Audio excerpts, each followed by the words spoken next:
Hello, I'm back. Penny here with my first review, and it is going to be of the IWC Mark 18 La Petite prints. And so, I'm going to attempt to kind of give you a lifestyle review of this watch, letting you know what it's been like owning it for almost a year. I got it last February, and it is now January. So it's been almost a year of wearing this watch. And so I'm going to point out, a few of its highlights and its features, its attributes, and, what I think about the watch a year later. Also, for those of you who are kind of watch fanatics and watch idiot savants, if you will, I also am going to tack on some of the drama I've had with the watch, and that's purely related to collecting. So if you're looking at this video because you want to know more about the watch, I say watch the first part of this video. And if you're interested in the psychology or the drama of a collector, well, stay tuned because I will touch on that after the review. Okay, so the IWC La Petite Prince Mark 18 watch, right? That is what we have here. You have a sunburst blue dial, and hopefully even with the glare and the lights overhead, you can see that. It's not the black dial. This is the blue sunburst dial. And there is AR coating on the crystal, I think on the outside of the crystal. So it isn't super reflective, but I have lights kind of right over it. This is not like a fancy studio. It's just my office. So you're going to see a little bit of a glare, but in most lights, I don't see much of a glare on this watch. It's very clear. It's very legible. And that's part of what attracts me to the watch is that it's so beautiful and simplistic. It's very readable, right? I think IWC is the best, arguably the best. Is there a better brand for a pilot's watch than IWC in terms of its heritage, its design? The big pilot line, for example, the Spitfires, the Mark 18s. Really, I don't know. There's Damasco, there's Laco, there's Stova. There are other brands that offer this aesthetic. Zen, for example, offer this aesthetic. But I think IWC is definitely in the conversation for brands that do it best. And okay, so I have purchased this on the strap. So I'm going to show you this strap that we have that comes with it. I mean, the bracelet that comes with it. And you can see it has a lot of scratches because even in the year that I've owned it, I have put some dust diving scratches on it. It has a logo right here, which serves as the micro adjustment. So you can push this button in, and under the bracelet, under the underside of the bracelet, you have a way of accessing its micro adjustment. So there are no holes on the case on that side. And the bracelet, one of the cool things about the IWC bracelets, I think they're all like this, but I don't know, most of them are. You have these little dots, these little buttons on the bracelet. So you don't adjust the bracelet with a screw. There are no screws on the edges. You adjust the bracelet on the underside by pushing in these buttons. So in the packaging, you get these two little tools, and you use them to depress those buttons on the underside of the bracelet. And you have to do that at the same time on each side, or one on each side, and that allows you to remove links from the bracelet. So that's the tool you use. And it fits together kind of like Lego. It is very, very, very comfortable. And it's actually what attracted me to the watch. So you have the option of buying it on the strap, or you have the option of buying it on the bracelet, and I bought it on the bracelet. Now, about this strap, this is an aftermarket strap, but this is basically what the IWC La Petite Prince strap looks like, except it doesn't have these buttons here. The factory one doesn't come with this style. Some of the big pilots do come with this, but this is from B&R Bands, and it is incredible. I mean, in terms of its look, they got the coloring right on, spot on, and they also just really did a good job with this band. So I think it was 89 bucks. You can get this, buy the watch on the bracelet, and then get an aftermarket strap. This very nice chocolatey, I think tobacco maybe brown is the way to go if you want to mix it up.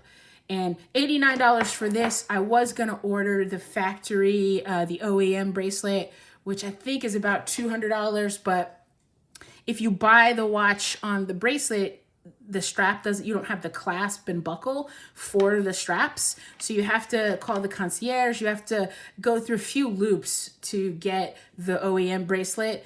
I mean, the OEM strap, plus it's more. You got to buy the extra components for the buckle that you need for it, or either deployment clasp, or you need the buckle. So I say this is the way to go. Get an aftermarket, a nice, replica of, nice interpretation of what the factory strap looks like, and then you also have the bracelet. Anything else about this watch? So it has the engraving on the back, the La Petite prints, the little prints engraving that you can see there. It's a character. So I have the book here. Well, it's a character. It's an autobiographical children's book. I'm going to butcher this name because I didn't take French. I took Spanish in school. So Antoine de Saint-Exupéry, I don't know. I'm not saying that correctly, but this is the author. It's based on this children's book. The whole series is a tribute to, I'm just going to call him Antoine. No, Antoine de Saint-Exupéry. The whole series of the La Petite Princes are dedicated to him. And there's also in the catalog the non-La Petite Prince, Antoine de Saint-Exupéry. Someone in the comments, I'm sure, will correct how we're supposed to pronounce this, even with an English accent. How do you pronounce that last name?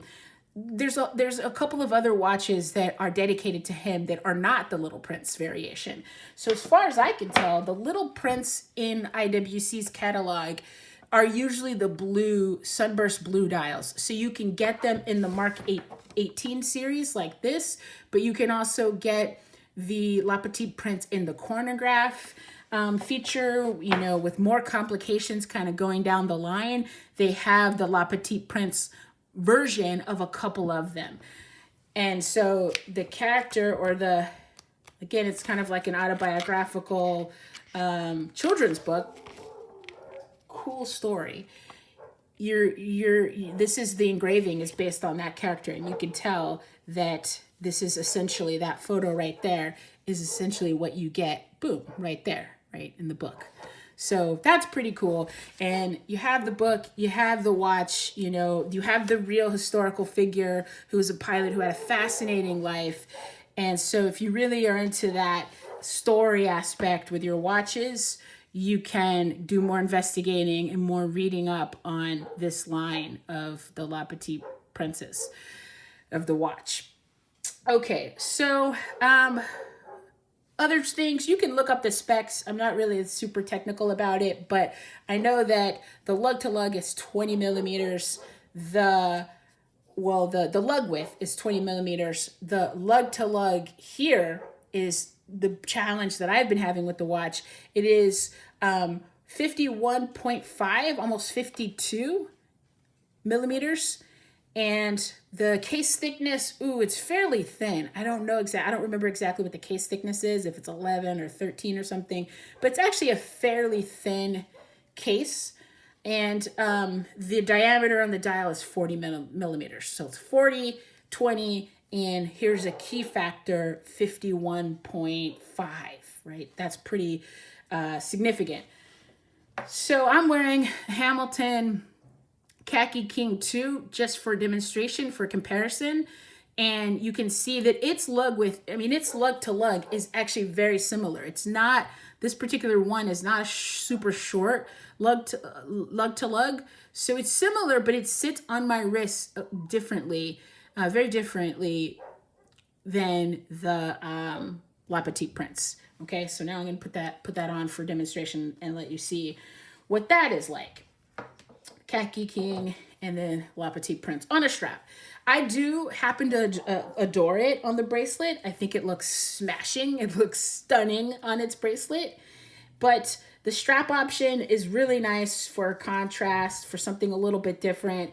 And as I said, this B&R bands version of the strap is just awesome. This is just gorgeous. So this is what it looks like. It is more substantial, you can tell, not in terms of thickness, but in terms of the lug to lug, way more substantial for some reason than the Hamilton Khaki King. I think it's because of how curved. These are some exaggerated lugs. They curve. I have a very round wrist and a nice substantial arm here, but my wrist itself is about 6 3/4, but I have a very round full wrist too, right? So the way it sits on my wrist and arm is that it does hang over, but I think they anticipate it's going to hang over on most people, so that's why it curves. To me, this is not uncomfortable in terms of appearance. I feel fine with this. I don't feel like I have this gigantic watch on that makes me uncomfortable. I like it. And I think if you want an IWC watch and size is a consideration, you don't have that many options in their catalog. I mean, you have some smaller watches, but if you want the charm and the big dial, and this is again 40 millimeters, you're going to either go to this or you're going to go to the Spitfire, which was another consideration. I do think the Spitfire's lugs might be shorter, lug to lug, and a little less curvaceous. So the Spitfire might be an option for people who like the pilot's watch and like IWC, but are concerned that this won't fit. It fits a lot of people. You know, I think you could get away with it even at 6.5 inches on your wrist. You could get away with it if you're comfortable with the way it looks. And so let me go through some pros and cons, you know, of the watch. A pro is the dial. The dial is gorgeous. There's no way around it. The contrast of the white and the blue makes it really legible. I like these hands. I'm not sure what design people would call these hands, but to me, they look like airplane wings, you know, sort of shaped like the wings of an airplane. Some people have a problem with the date window. See, it's not focusing, being a little out of alignment, like you kind of want to push it over toward the hashes just a little bit more, few millimeters over to be more in line with the numbers. So some people fixate on that. That does not bother me at all, but that's a concern. The dial is beautiful. Another positive of this watch experience, owning this watch, has been this bracelet. It looks outstanding on the bracelet. And it's not a tapering bracelet, by the way. So it's a little bit weird that it's a Jubilee-like bracelet that doesn't taper, but it's super comfortable and it just looks just amazing. You can look up pictures of what this looks like on the bracelet. It doesn't have attached end links. I don't know if this is called non-solid end links because it's not on the bracelet, but it doesn't have attached end links. But it's a nice sturdy bracelet. And it is dressier, definitely, even though it's not a dressy watch, it's a sporty watch, but it's dressier on the bracelet. Okay. It also, for the record, looks great on like green canvas or a NATO strap, a green NATO strap. You can have a lot of fun with it. Some people even put it on a dressier black strap. So you can mix it up and get a lot out of this. It's a great daily watch. Other positives are the legibility. I think it's less common. You know, I haven't seen many people wearing an IWC in the wild, period. And, you know, definitely not this one. There's a few variations, but not the La Petite prints. I don't see that in the wild very much. You don't even see that on social media on people's wrist shots very often. Let's see. I really like it because it's different. And in my collection, the La Petite prints is going in a much different direction than the Rolexes and, you know, the Speedmasters. So it gives me some true variety in my collection. And when I bought this watch, I thought to myself, because I wasn't like coveting it or anything, it just so happened that I saw it and liked it. I thought to myself, hey, I really feel like I have a collection now, you know, because I got something unexpected for myself. And I think it took, what I have in a different direction, in a good way. So those are some pluses. The negatives are the lug to lug, this really curvy, long lug to lug of 51.5. It wears longer than the 51.5 just because of how dramatic that curve is on the lugs. That's a little bit of a negative, and I'm going to explain why. For me, it won't be a negative for everyone because your wrists are going to be different than mine, but it is a negative for me for one particular reason. So the lug to lug is a little bit of a negative. The accuracy, it really depends on how you rest the watch overnight. It's a fairly accurate movement. It's a modified Sellita movement. I forget which one. I'm not a movement person, so I don't know, but it's an upscaled ETA and then it's a modified Sellita. That's what I understand it to be. It is not the in-house movement like some of their other lines have. So for some people who are movement junkies, that might be a drawback. It is an accurate, durable movement. And what I had to learn was A, wearing it for a while helped it be more accurate, and B, how I position it at night was also really crucial. Mine does not like to be on the side, like resting, show you resting on its side, on a cloth or something like that, so it doesn't get scratched. It doesn't like to rest like that. Honestly, I got the best results crystal down. So go figure. I was getting around 3 seconds, not even every day, like plus 3 seconds every 2 days. And I think it will probably get better than that, honestly, if I experiment with resting it at night, how you're going to lay it on the dresser or nightstand or whatever. So the accuracy might be an issue for folks, or the movement. The fact that it's not in-house might be a critique. The size, again, this size you kind of can't beat for what it is. Pilot's watches are big. This is actually not thick. And 40 millimeters, it's a very wearable pilot's watch, but it's not 36 millimeters. It's not 38 millimeters. So for some people, the size and the fitting on the wrist may be just a little bit off.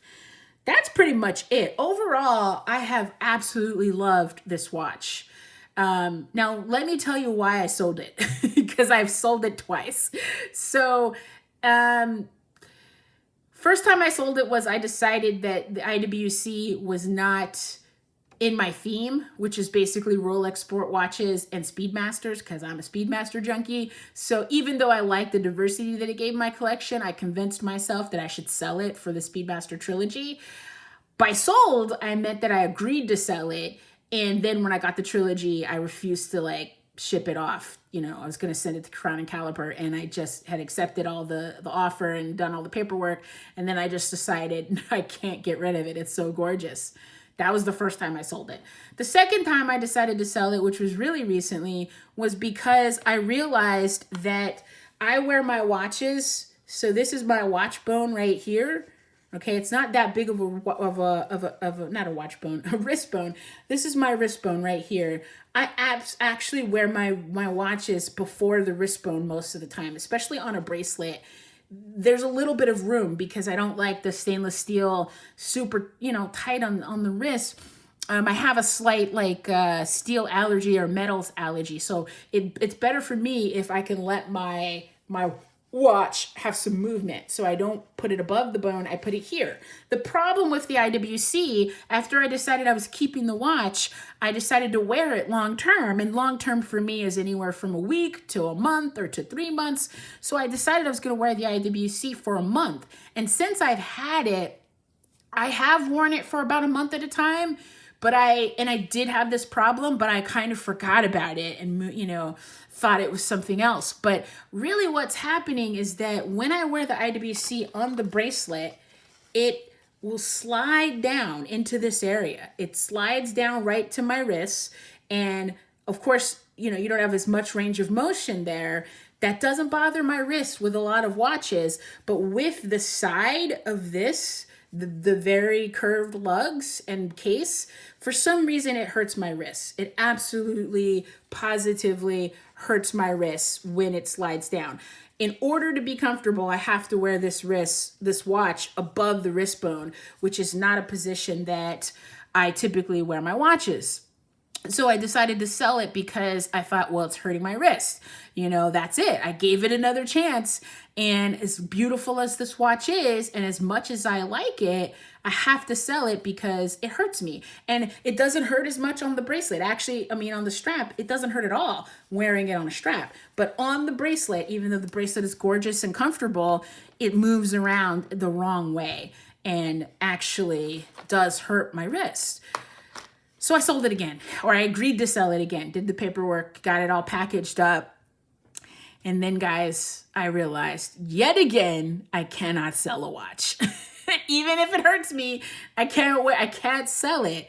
And this is the crazy part. So if you tuned in because you want to know about the Petite prints, the Mark 18 series, go buy one. They are awesome. They're way less common than other watches. They're beautiful. I didn't even mention the finishing on the case. It's spectacular. You know, it is better than most other Pilot's style watches. You're in the conversation of having an excellent Pilot's watch. And for the price, let's talk about price for a moment. The price is $5,200 last time I checked retail. You can get this for a discount. I got it for almost 30% off. Maybe it was like 25. I think it was 30% off though. And even on the gray market, go to an AD, build good relationships, and ask for a discount. You can get it for, you know, I know you can get the one on the strap for about $3,400. So that's a huge deduction. For $3,400, if you look around and you want something in this style, you're going to come close. I mean, you're going to get cheaper with Damasco, and you're going to get cheaper with Stova and, I don't know, Zen. But are you really getting better, more enjoyable than this? I don't know that you are. And then you're going to get up there in price, closer to this. So to me, I can't say enough good things about this. And overall, the experience of owning it has been great. It's just my particular wrist and my craziness as a watch enthusiast, you know, has added to the mix. And it really has nothing to do with the watch. If you're looking for, you know, a Pilot's watch, you're considering this, it's really a treat to wear, really a treat to own in so many ways. A few other things before I get into the crazy part. I wanted to show that you also get this travel case with the watch. It's nice packaging. Of course, you get the warranty and the paperwork and stuff, but then you also get this nice little travel box because it sits in this. So, you know, you can put other watches in here if you want, or just put the IWC in here when you're traveling. So that's pretty cool. I also got a freebie when I purchased the watch. So you might get a goodie. You know, this is an IWC branded, basically a strap changing kit. So you get a cloth and you get a loop and you get a tool, and this is Swiss water. And this is just water that you spray on your crystal to clean it, and it smells good. It's good smelling water to clean your watch. So I got this as a freebie, as a goodie, as well when I purchased the watch. Plus, you know, beautiful catalog. And I've recently got an updated catalog, so get the collection. I think as a brand, I do like IWC. One of the bonuses is that apparently they are the most sustainable manufacturer in terms of ecological like efficiency and environmentally friendly techniques and materials in their headquarters, at their headquarters. So if that matters to you, having and supporting a company that is, as it says, a great place to work and is part of the responsible jury council and has some sense of ethics, you know, maybe this is the brand for you. You know, plus you just have some neat Pilot's watches, and you got dressier ones with the Portuguese and other watches, the yacht watch. I think the way to go though is really their Pilot watches. So this is the refreshed catalog. In the middle, here you go, you have the Mark 18s. So as I said, you have the Mark 18 that's the non-tribute to that excellent pilot who wrote The Little Prince. And then you have different color dials, a few different color dials. And then you have a tribute watch to him as well as the whole La Petite line, which includes a variety of different. Ooh, see that particular La Petite Prince has the same strap that I have, but with the fat onion crown, and looks like a different complication, a power reserve complication. And then you go down the line till you get to the first one, the entry level one, which is this one, the more simplistic one that I have. So these are great looking watches, guys. I'm really falling in love with the brand, which torments my soul a little because it's not the brand that I'm mostly collecting. So now back to the crazy part, back to crazy town. So, all right, well, I realized it was hurting my wrist. So the second time I decided to sell the watch was for that reason, that I play an instrument, and this is the left hand is the dominant hand for playing. I play the French horn, so I play with this hand. And when I play the French horn and wear the La Petite Prince, my God, my wrist was killing me, you know, because on the bracelet, it slides around. Because of these extreme curves, my wrist was just, it's a light watch. It's not heavy, but the movement of this particular case was murder. Whereas when I switched over, because for the rest of the week, I said, look, I can't wear that watch. It's hurting me. I switched over to the Hamilton khaki, and I did not have the problem. And I don't have the problem with my other watches. So, you know, in a fury, I was like, this is it. This is fate. I'm free. I can sell the watch. I announced yet again to the watch community, I've sold it. I'm done. I got the box. I packed it up. And then yet again, I refused to ship it off. Why, Penny, you might ask? Why, Penny, are you so crazy in this hobby? I am not indecisive in other areas of life. And I really got to make a video about the emotional side of collecting. I know Uptick Watches recently had a video where he talked about the emotional side of collecting that I thought was really cool. And I think that it is true for me in some unique ways. So, you know, I might want to think about that. But basically, I unsold it again. I said, this is the second time, and I said, I'm not going to sell it. So here's what I realized the second time and the final time, guys. This is a permanent member of the watch family, my watch collection. No matter if it hurts me, no matter what I've said, I'm not selling, even though I have reasons now, good reasons, I think, to sell it. I can't sell it. I'm not selling it because of this. I realized that in the time that I've owned this, I absolutely adore this style. I adore this style, the pilot's watch style, this particular style with the big legible numbers, hour markers, with the hands, with the sunburst style. So after I agreed to sell it a second time and packaged it up, I was waiting to take it to FedEx, because by the time, you know, I was done with all of that, FedEx was closed. So I was going to wait till the next day. And I started browsing, well, if I get rid of the IWC, maybe I can get something cheaper, you know, like a Damasco or something else that will hit on to this aesthetic. It will still give me this aesthetic, but perhaps it will fit better and it won't have this crazy curvy lug to lug. And maybe it'll just feel better, and I'll save a little bit of money, and I'll put the rest of the money into my watch fund for the Submariner, right? Or I'll just sell it outright and not replace it. But the thing is when I look around for other pilot watches, I don't like the brands as much. I don't identify or attach to the brands as much as IWC. And I think that they're kind of the best at what this is. For this, I can't really think of another brand that I would prefer. So I'm going to end up selling this and then buying a brand that I think is lesser, or buying the Spitfire, because that was a real contender when I bought this. But my heart is still going to be in the blue, in this beautiful blue dial with the cool little character and the tribute to this fantastic pilot and the story and all of that. My heart is going to be there. My heart is going to be in this direction. So the question is can I compensate for where to wear it by wearing it higher up on the wrist when I'm wearing the IWC, wear it above the wrist bone? That solves a lot of the problem. It doesn't get sore here. Put it on a strap or a NATO strap. Occasionally I can wear it on the bracelet, but I had the most problems with my wrist on the bracelet. So I think I can compensate for it, and I think I like it more than I like other brands that offer the same thing.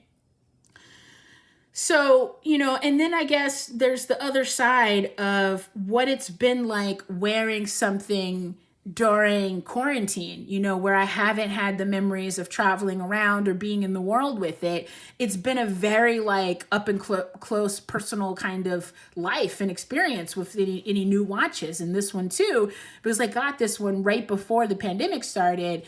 And I remember I had gone to work a couple times with it. I'd gone out to dinner, but I don't have many outdoor experiences in the real world experiences with this watch. But because of that, it is like a very personal marker now, even more personal marker of time, maybe because it's been like a fixture since, the all of this started.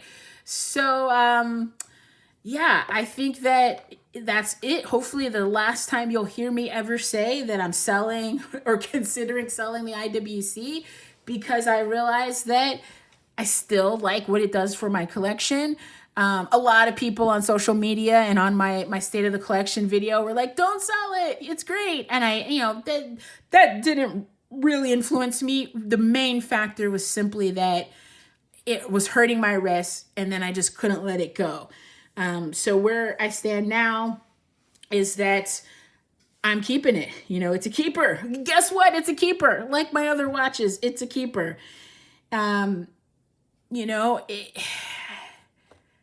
This hobby is not rational. This hobby makes absolutely no freaking sense. And that's okay.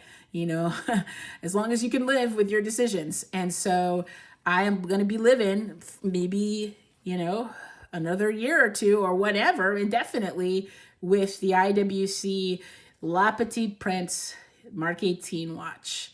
So that's my video, my first attempt at a review. But really, it's not a review. It's just more of a discussion of how does this fit in your life? What is it like having it? I think it's a great watch.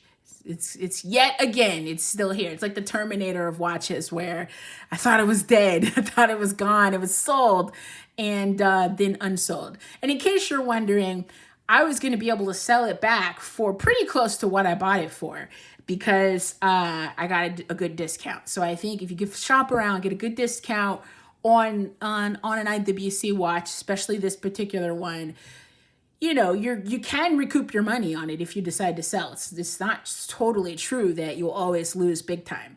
So, yeah, if this watch really excites you, go for it. And let me know what your experiences are wearing it. All right, thanks.